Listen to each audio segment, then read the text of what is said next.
Ugh. Oh, goodness. Man, well, I'm all out of my favorite tea. I'm gonna be a little parched during this book reading. Oh, hi, girls and guys. Well, looks like we're gonna have to wing it old school and just see what the pipes got up in there. So, you ready for something special? Huh? One more time? All right now. Today's first special book is Scribble Stones. Oh, look under the jacket for a poster.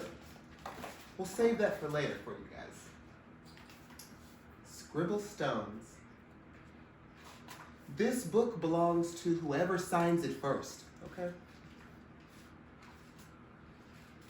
Here we go.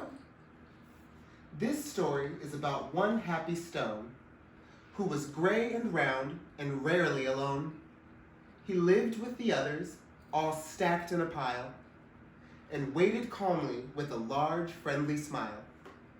This is Mr. or Mrs. Stone hanging out with his homies, okay, guys? Each stone had a purpose, but it wasn't known yet.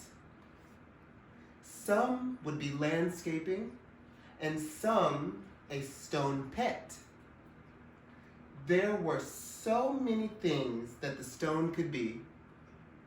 The hardest part was just waiting to see. Stone knew that his purpose would brighten someone's day. He just wasn't sure how, or in what kind of way. He imagined the things that he might soon become as he watched all the stones get picked one by one. But his happy face slowly turned to a frown as he watched the tall pile start to dwindle on down. And although he was worried, he tried not to care until it was clear he was the last one there. Then it finally happened. Stone was quickly picked up. He was placed on a desk next to a very large cup, almost like my large cup of tea I could have had.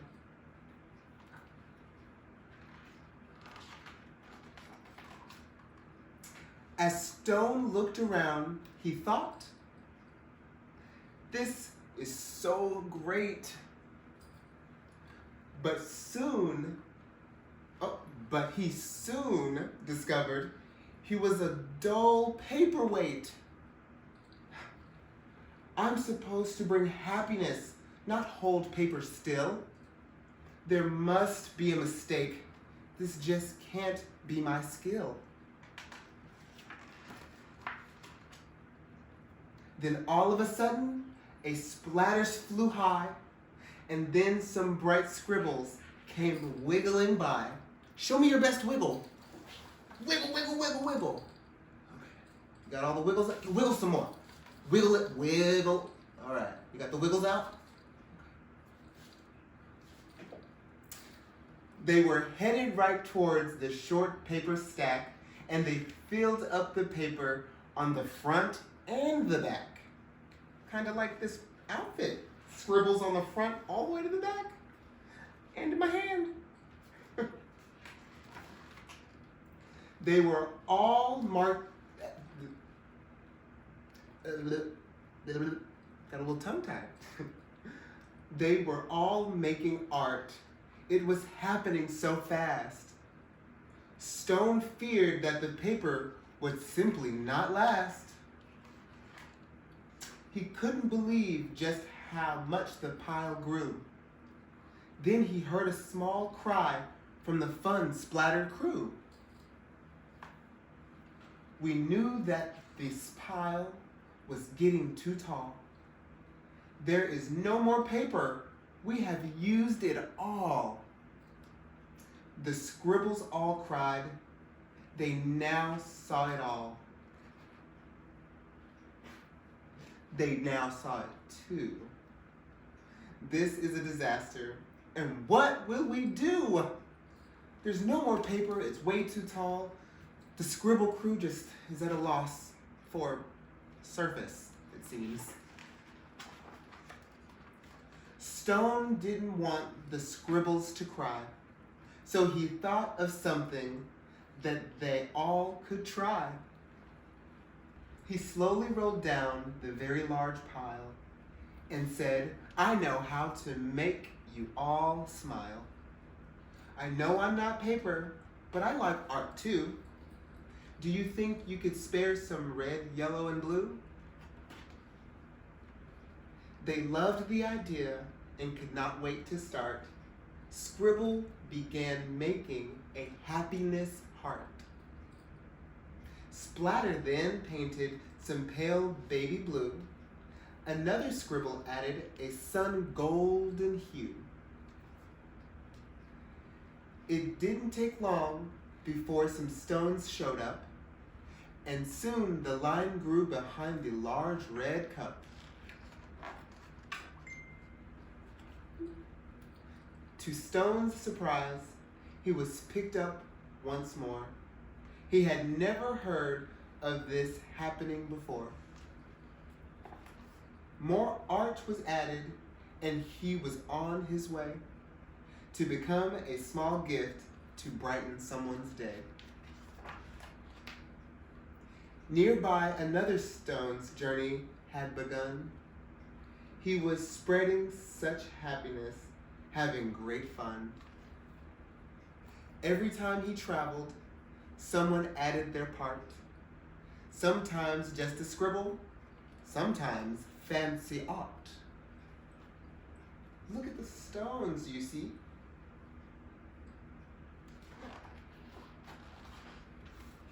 With each new layer, there was a story to share, and some scribble stones were seen everywhere. They traveled the planet. It was quite an event, bringing happiness and fun wherever they went. The stones traveled all across the globe and spread happiness everywhere. Now, thousands of stones inspire creativity each day, all because of a paperweight with a will and a way. These are all the beautiful stones. Wow, guys. Scribble stones. Oh, and then the amazing inside cover.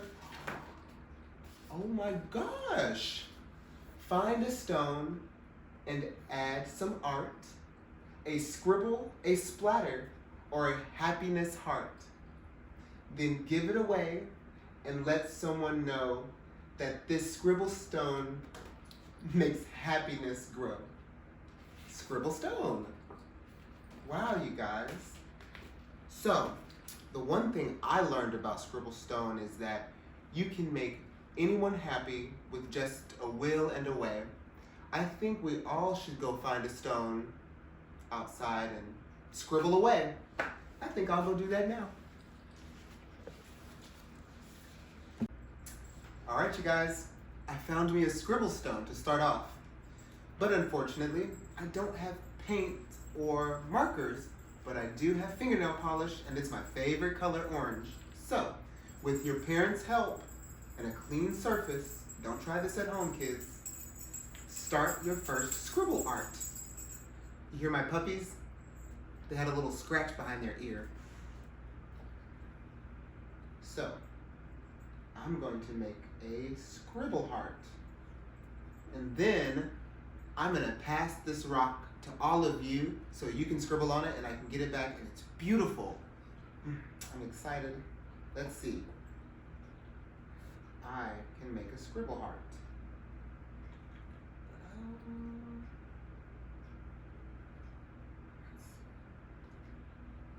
In the meantime, what's your favorite color?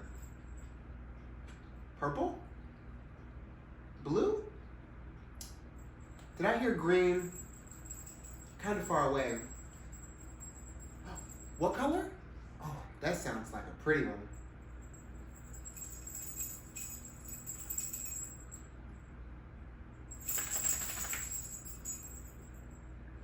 And you let it dry for a few minutes, maybe for an hour. Let the Scribble rock dry for at least an hour, and then I think you'll be all done.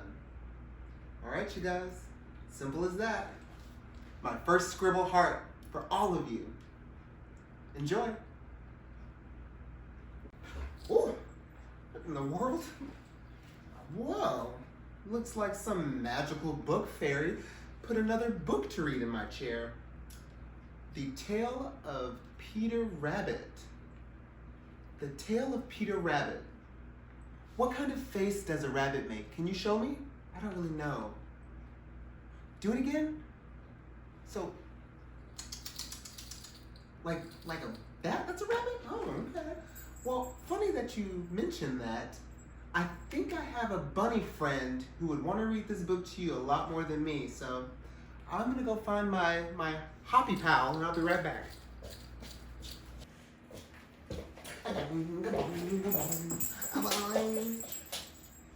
Hi everybody, my name's Hoppy the Hoppy Rabbit. Hoppy because I like to hop, and hoppy because I'm always happy. So, my friend Athena brought me this book that I thought that you would like for me to read to you instead of her. She kept talking about tea and being thirsty, so I decided to take over for her instead. You ready for some fun?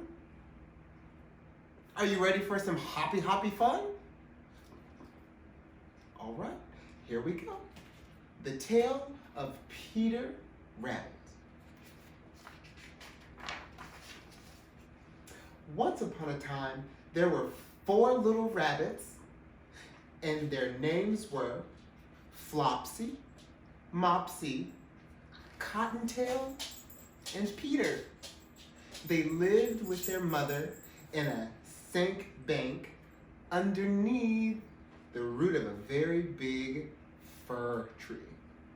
Not fir tree, fir tree. At least that's what it says, kids. Now, my dears, said old Mrs. Rabbit one morning, you may go into the fields or down the lane, but don't go into Mr. Gregor's garden.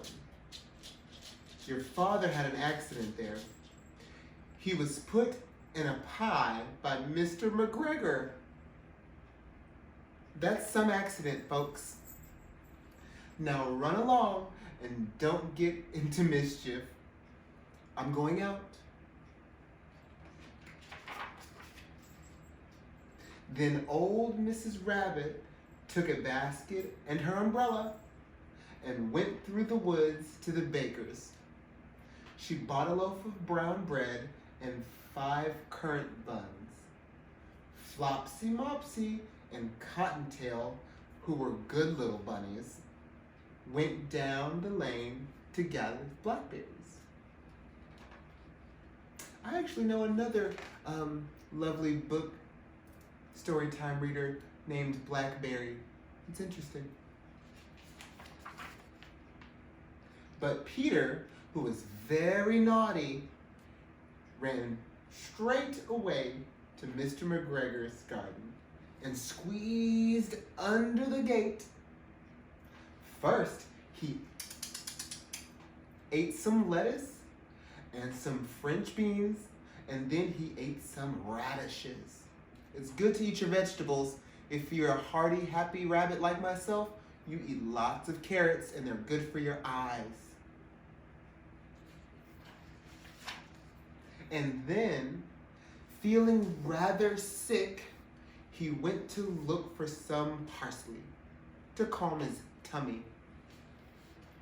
But round the end of a cucumber fence, whom should he meet but Mr. McGregor? Mr. McGregor was on his hands and knees planting some young cabbages, but he jumped up and ran after Peter, waving a rake around and calling out, "Stop, thief!" Since you know, Peter the rabbit was eating somebody else's vegetables that he didn't put there, so that's not good. You're not supposed to take things that aren't yours.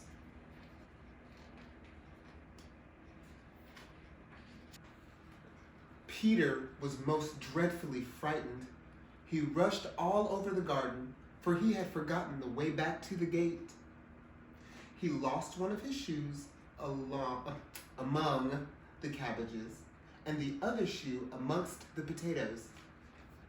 After losing them, he ran on 4 legs and went faster, so that I think he might have got away altogether if he had not unfortunately ran into a gooseberry net and got caught by the large buttons on his jacket. It was a blue jacket with brass buttons. Quite new. Oh no, his mom just got him a brand new jacket and he just broke the buttons off. That's not a good day. Peter gave himself up for lost and shed big tears, but his sobs were overheard by some friendly sparrows who flew to him in great excitement and explored him and exhorted him. Mr. McGregor came up with a basket, guys, which he intended to pop onto the top of Peter. Peter wiggled out of it just in time, leaving his jacket behind him. Oh no. And rushed into the tool shed and jumped into a can.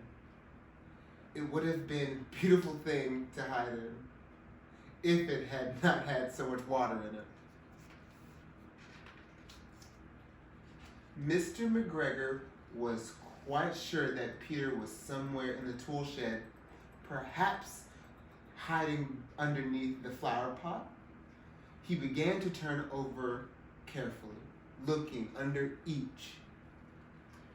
Presently, Peter sneezed. Ka-choo!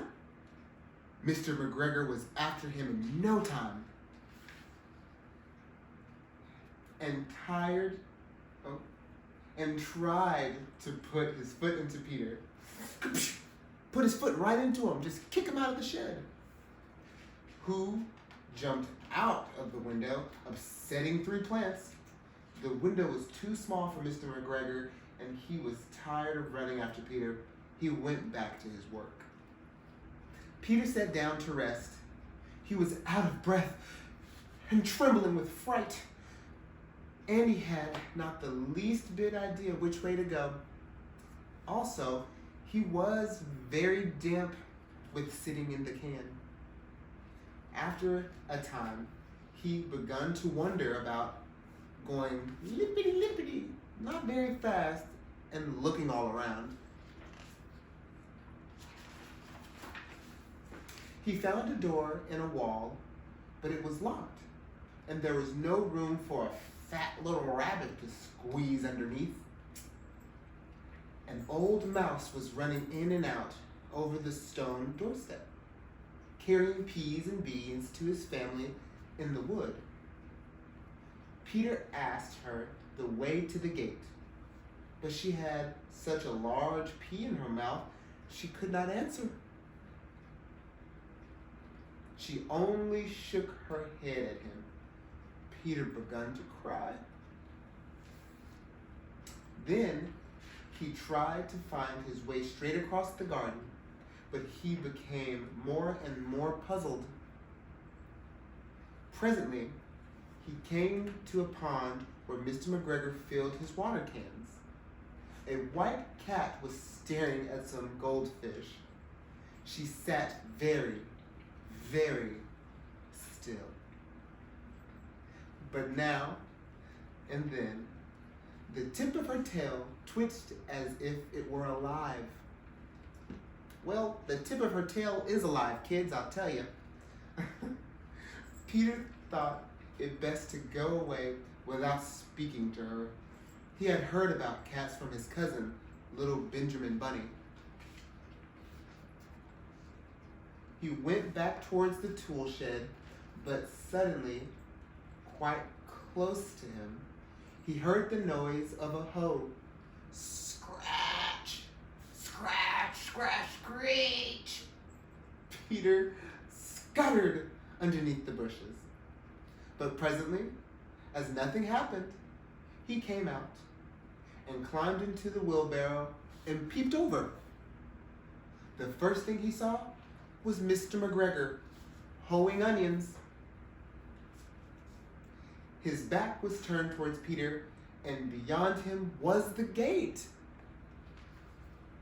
Peter got down very quietly off the wheelbarrow and started running as fast as he could along a straight walk behind him, behind some black curtain bushes.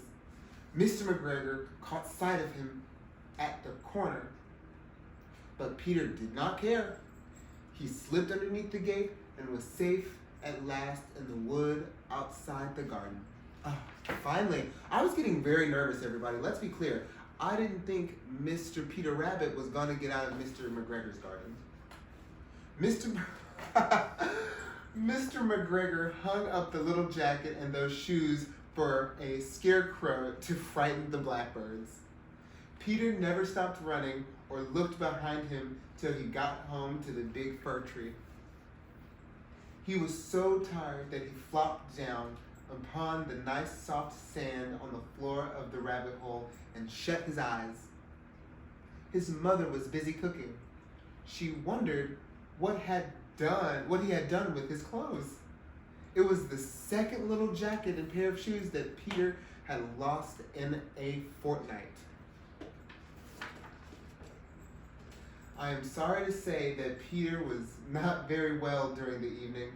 His mother put him to bed and made him some chamomile tea, and she gave a dose of it to Peter.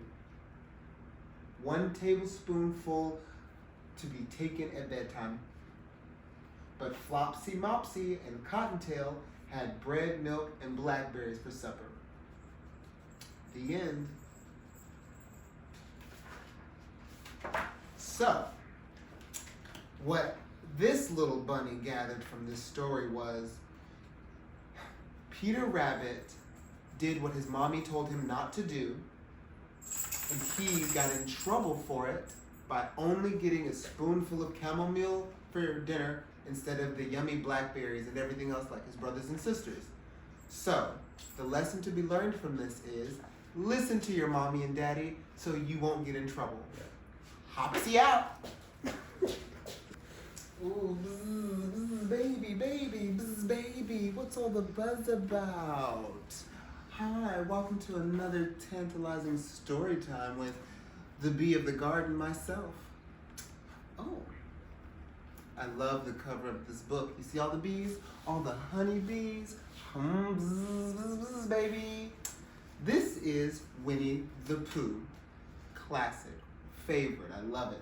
If you don't know who Winnie the Pooh is, he's a big, lovely golden bear with tons of friends like Christopher Robin, who comes into the forest to visit Winnie the Pooh and all of his friends. I'm going to tell you a little story of one of my favorite friends in this book, Kanga and her baby, Roo. And also, it's going to be a story with Piglet and his bath. So, you'll get lots of characters, okay? Not just a buzzing bee. Chapter, whichever one this is. Nobody seemed to know where they came from, but there they were in the forest, Kanga and baby Roo. When Pooh asked Christopher Robin, how did they come here? Christopher Robin said, in the usual way. If you know what that means, Pooh. And Pooh, who didn't, said, oh. Then he nodded his head twice and said, in the usual way. Ah. Then he went to call unto his friend Piglet to see what he thought about it. And at Piglet's house, he found Rabbit. So they all talked about it together.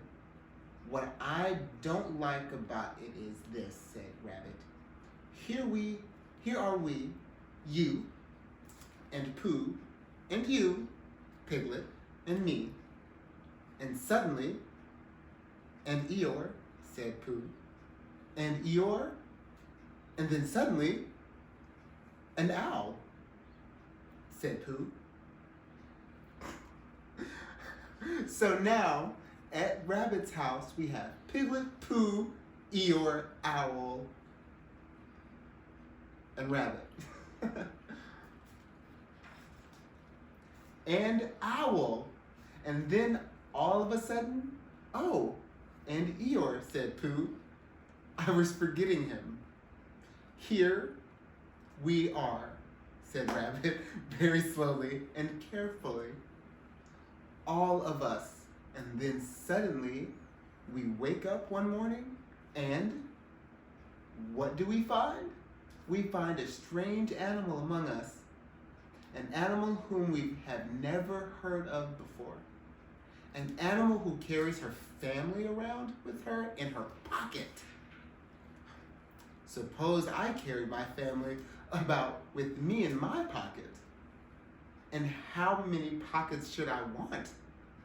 16, said Piglet. 17, isn't it? Said Rabbit.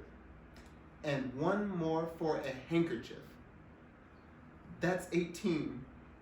18 pockets in one suit? I haven't time. There was a long and thoughtful silence. And then Pooh, who had been crawling very hard for some time, said, I make it 15. What? Said Rabbit. 15. 15 what? Your family. What about them? Pooh rubbed his nose and said that he thought Rabbit had been talking about his family. Rabbit had been talking about his family. Did I? Said Pooh carelessly. Yes, you said. Never mind, Pooh, said Piglet impatiently. The question is, what are we to do about Kanga? Oh, I see, said Pooh. The best way, said Rabbit, would be this.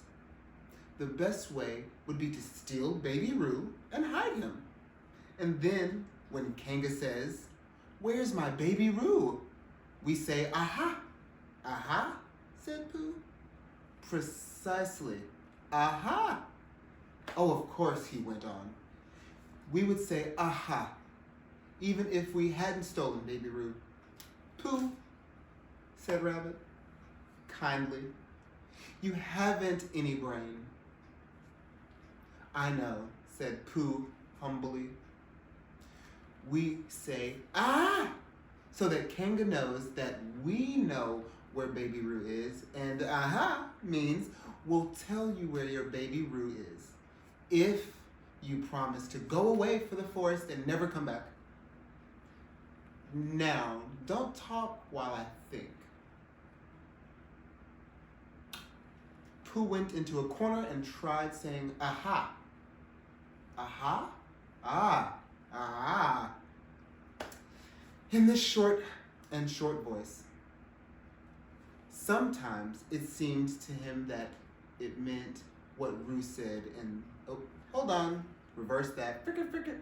Pooh went into a corner and tried saying, aha, ah, aha, in that sort of voice. Sometimes it seemed to him that it did mean what Rabbit said, and sometimes it seemed to him that it didn't. I suppose it just takes practice, he thought. I wonder if Kanga will have to practice too, so as to understand it. There's just one thing, said Piglet, fidgeting a bit. I was talking to Christopher Robin, and he said that Kanga was generally regarded as one of the fiercest animals. I'm not frightened of a fierce animal in an ordinary way, but it is well known that if one of the fiercest animal is deprived of its young, it becomes as fierce as two of the fiercest animals. In which case, aha, is perhaps a foolish thing to say.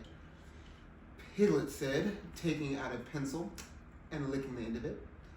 You haven't any pluck? It is hard to be brave, said Piglet, sniffling slightly, when you are only a very small animal. Rabbit, who had begun to write very busily, looked up and said, "It is because you are very small that you will be useful in the adventure before us."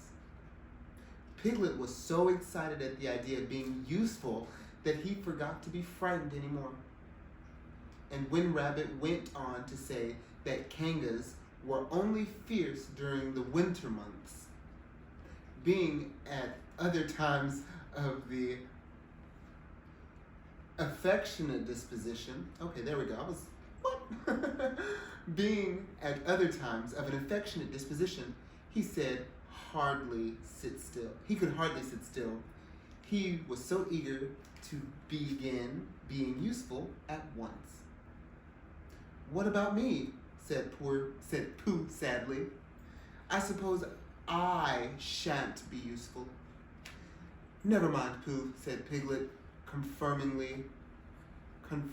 These are some interesting, tongue-twisty, buzz-tied words, guys.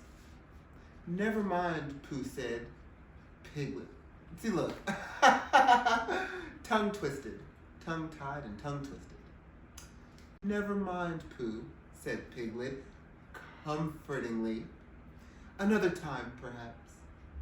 "Without Pooh," said Rabbit solemnly, as he sharpened his pencil, "the adventure would be impossible." "Oh," said Piglet, and tried not to look disappointed. But Pooh went into the corner of the room and said proudly to himself, "Impossible without me." That sort of bear. "Now listen, all of you," said Rabbit, when he had finished writing, and Pooh and Piglet sat listening very eagerly with their mouths open. This was what Rabbit read out. "Plan to capture Baby Roo. 1. General remark. Kangas run faster than any of us, even me. 2. More general remarks. Kanga never takes her eyes off of Baby Roo when he's safely buttoned up in her pocket. 3. Therefore, if we are to capture Baby Roo, we must get a long start because Kanga runs faster than any of us, even me. See number 1. 4. Although, if Roo had jumped out of Kanga's pocket and Piglet had jumped in, Kanga would know the difference because Piglet is very small. 5. Like Roo. 6. But Kanga would have to be looking the other way first, as not to see Piglet jumping in. 7. C2. More general remarks. Kanga never takes her eyes off of Baby Roo. 8. Another thought. But if Pooh was talking to her very excitedly, she might look the other way for a moment. 9. And then I would run away with Roo. 10. Quickly. 11. And Kanga wouldn't discover the difference until afterwards. Well, Rabbit read this out proudly, and for a little while after he had read it, nobody said anything. And then Piglet, who had been opening and shutting his mouth without making any noise, managed to say very huskily, "And afterwards? How do you mean?" "When Kanga does discover the difference, then we all say, 'Aha!' All 3 of us?" "Yes." "Oh. Why? What's the trouble, Piglet?" "Nothing," said Piglet. "As long as we all 3 say it. As long as we all 3 say it," said Piglet. "I don't mind," he said, "but I shouldn't care to say, 'Aha,' by myself. It wouldn't sound nearly as well." "By the way," he said, You are quite sure about what you said about the winter months? The winter months? Yes, only being fierce in the winter months. Oh, yes, that's all right. Well, Pooh? Yes? You see what I've done? You see what I have to do? No, said Pooh Bear. Not yet, he said. What do I do? Well, you just talk very hard to Kanga so she doesn't notice anything. Anything you like? You mean like telling her a little bit of poetry or something? That's it, said Rabbit. Splendid. Now come along. So they all went out to look for Kanga. Kanga and Ruth were spending a quiet afternoon in a sandy part of the forest. Baby Roo was practicing a very small jump in the sand and falling down noisily and climbing out of them. And falling down mouse holes. He was falling down mouse holes while practicing jumping. Interesting. And climbing out of them. And Kanga was fidgeting about and saying, "Just one more jump, dear, and then we must go home." And at that moment, who should come stomping up the hill but Pooh? "Good afternoon, Kanga." "Good afternoon, Pooh." "Look at me jump," squeaked Roo, and fell into another mouse hole. "Hi-oh, Roo, my little fellow." "We were just going home," said Kanga. "Good afternoon, Rabbit." "Good afternoon, Piglet." Rabbit and Piglet, who had now come up from the other side of the hill, said, "Good afternoon," and "Hello, Roo." And Roo asked them to look at him jumping, so they stayed and looked. And Kanga looked too. "Oh, Kanga," said Pooh after Rabbit had winked his eye at him twice, "I didn't know if you were interested in poetry at all." "Hardly at all," said Kanga. "Oh," said Pooh. "Roo, dear, just one more jump and then we must go home." There was a short silence while Roo fell down another mouse hole. "Go on," said Rabbit in a loud whisper behind his paw. "Talking of poetry," said Pooh, "I made up a little piece as I was coming along. It went like this. Now let me see." "Fancy," said Kanga. "Now, Roo, dear." "What? You'll love it," said Piglet. "You must listen very carefully," said Rabbit. "So you not to miss any of it," said Piglet. "Oh yes," said Kanga, but she still looked at Baby Roo. "How did it go, Pooh?" said Rabbit. Pooh gave a little cough and began. "On Monday, when the sun is hot, I wondered to myself a lot. Now, is it true or is it not that what is which is what? On Tuesday, when it hails and snows, the feeling on the ground grows and grows." Hardly anybody knows if those are these and if these are those. On Wednesday, when the sky is blue and I have nothing else to do, I sometimes wonder if it's true that who is what and what is who. On Thursday, when it starts to freeze and hoarfrost twinkles on the trees, who very readily one sees that these are those and those are these. On Friday, yes, it is, isn't it? Said Kanga, not waiting to hear what happened on Friday. "Just one more jump, Roo, dear, and then we really must be going." Rabbit gave Pooh a hurrying up sort of nudge. "Talking of poetry," said Pooh quickly, "have you even noticed that tree right over there?" "Where?" said Kanga. "Now, Roo, right over there," said Pooh, pointing behind Kanga's back. No, said Kanga. Now jump in, Roo dear, and we'll go home. The first picture, look, they're all together in the forest, talking to Kanga, trying to convince her to give her baby away. You ought to look at the tree right over there, said Rabbit. Shall I lift you in, Roo? And he picked up Roo in his paws. I can see a bird in it from here, said Pooh. Or is it a fish? You ought to see the bird from here, said Rabbit, unless it's a fish. It isn't a fish, it's a bird, said Piglet. So it is, said Rabbit. Is it starling or a blackbird, said Pooh. That's the whole question, said Rabbit. Is it a blackbird or is it a starling? And then, at last, Kanga did turn her head to look, and the moment that her head was turned, Rabbit said in a loud voice, In you go, Roo! So, if you haven't been keeping along, at this very moment, Rabbit has finally got Roo to himself and put Piglet inside of Mama Kanga's pouch. And in jumped Piglet into Kanga's pocket.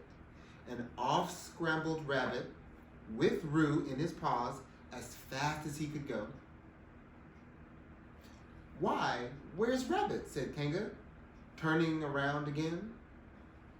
Are you all right, Roo dear? Piglet made a squeaky Roo noise from the bottom of Kanga's pocket. Rabbit had to go away, said Pooh. I think he thought of something he had to go and see about suddenly, said suddenly. And Piglet? I think Piglet thought of something at the same time suddenly. Well, we must be getting home, said Kanga. Goodbye, Pooh. And in 3 large jumps, she was gone. Pooh looked after her as she went. I wish I could jump like that, he thought. Some can and some can't.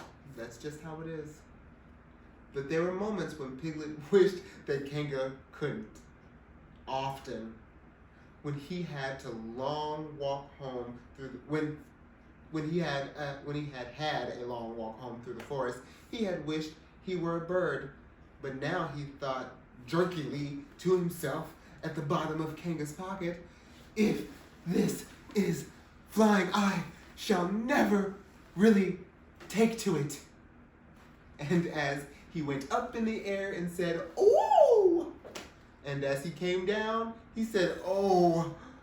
And as he was saying, "Oh, woo, woo, woo, woo," all the way to Kanga's house. Of course, as soon as Kanga unbuttoned her pocket, she saw what had happened. Just at that moment, she thought she was frightened, and then she knew she wasn't. She felt quite sure that Christopher Robin would never let any harm happen to Roo. So she said to herself, if they were having a joke with me, I will have to joke with them then. Oh, so Mama Kanga isn't new to playing jokes with friends. So she realizes that her baby Roo isn't in her pouch and that Piglet's there. So she comes to the realization that if they can play a joke on me, I can play a joke on them too. Of course, as soon as Kanga unbuttoned her pocket, boop. Now then, Roo dear, she said as she took Piglet out of her pocket, bedtime. Aha, said Piglet, as well as he could after his terrifying journey. But it wasn't a very good aha, and Kanga didn't seem to understand what it meant. Back first, said Kanga in a cheerful voice. Aha, said Piglet again, looking round anxiously for the others. But the others weren't there. Rabbit was playing with baby Roo in his house and feeling more fond of him with every minute. And Pooh, who had decided to be a kanga, was still at the sandy place on the top of the forest practicing jumps. I am not all sure, said Kanga in a thoughtful voice, that it wouldn't be a good idea to have a cold bath this evening. Would you like that, Roo, dear? Piglet had never been really fond of baths.